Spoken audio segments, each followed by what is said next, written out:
Good afternoon, Ove Fredheim, Chief Marketing Officer at Telenor Norway, and welcome to Link Talks. Thank you very much. Ove, telecom operators have always had a crucial role when it comes to developing new digital products and services.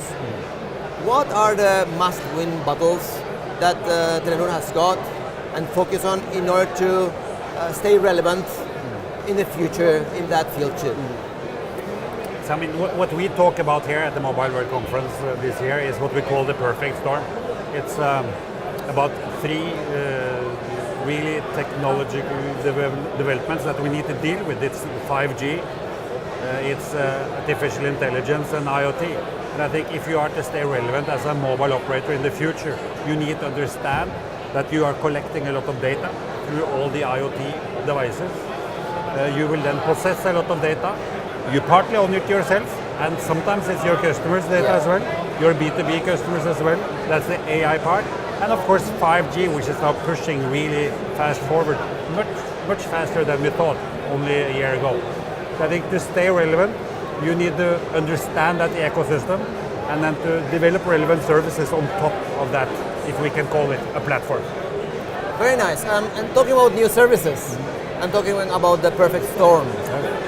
There is a new generation of services called RCS, rich content services. I would like to ask you, what is the main value proposition of that family of services, and how will it change our digital lives? That's a huge question, of course. I know. We have seen the SMS hanging in there like it never ends. That's true. But for sure, it's a very limited service as such. And then when we see that we can really involve multimedia in a much richer type of customer experience using RCS, of course we see our customers want to go there. And it represents a huge B2B2C opportunity as well in sort of digitizing the dialogue with your customers. And of course for us as a provider to provide a richer experience when you're doing your messaging. How will brands take advantage of RCS in order to provide a better customer experience? So there would be many examples, I think. If you take the mail service. Mail, then okay, you can do the dialogue on when is your package arriving, and in addition to have that dialogue with a high level of security and good confirmation, you can provide the map for the customer where to go to pick it up, right? Just a very basic example, but I think very relevant for a lot of people.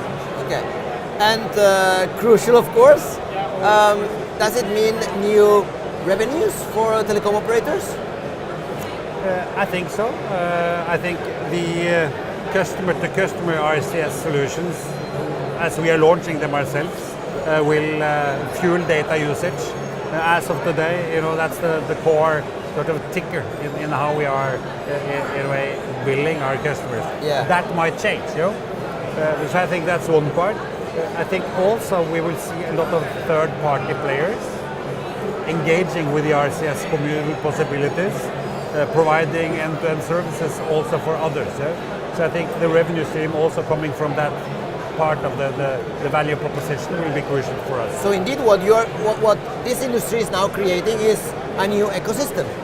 I think so, yes, absolutely. Very, very interesting. And talking about ecosystems, there are big players out there. You have Facebook with WhatsApp and the Messenger, for example. You have WeChat in China. We have also the iMessage from Apple. How will RCS find its role as a part of the daily communications between brands and the consumers and between users?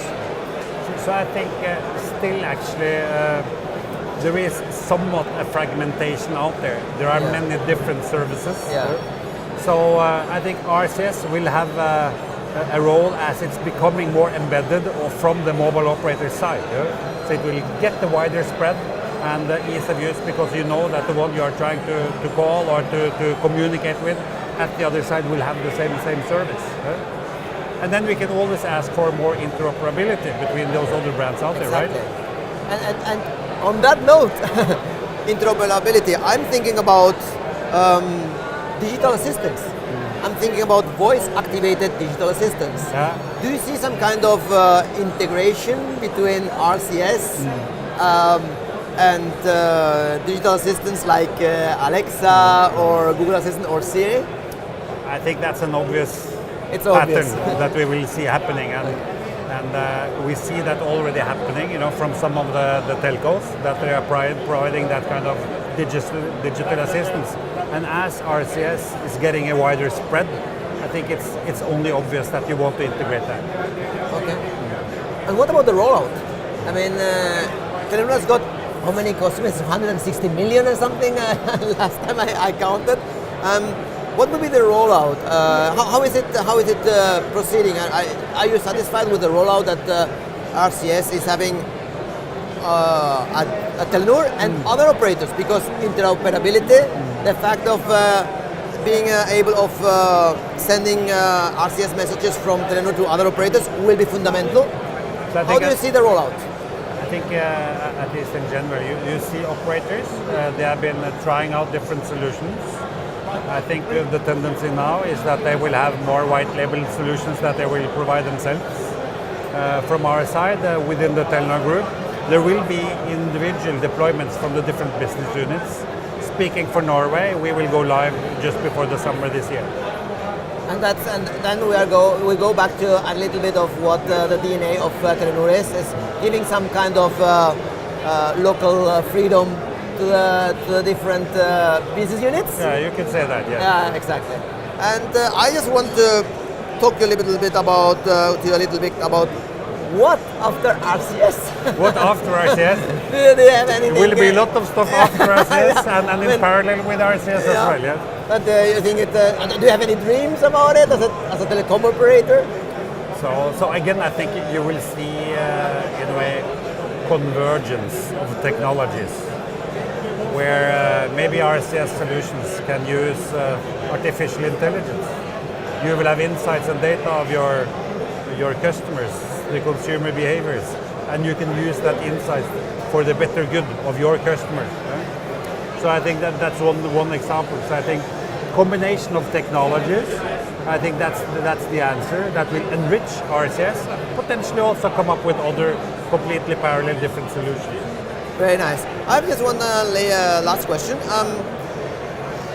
Telenor has deployed RCS business to consumer, I think. Are you deploying consumer to consumer, also user to user, and private to private also? This is what I'm saying. So for in Norway, this will be this summer then. Yeah. So absolutely we are. And I think the way it's done in the different business units, again, it will depend a little bit on the local decisions that are made. Obviously, RCS will, in many ways, play an even more important role in underdeveloped economies, because maybe you don't have a mailing system in place that works at all. So getting, sort of the communication and the dialogue with the service provider will be obviously a huge benefit when you can use RCS, because the mail is not an alternative. So as of today, there is not a dialogue which is acceptable at all in many cases. Fascinating. Thank you very much, Uwe. It was a pleasure. Thank you very much for Likewise. your time. Thank you very much. And see you soon. See you soon. Thank you.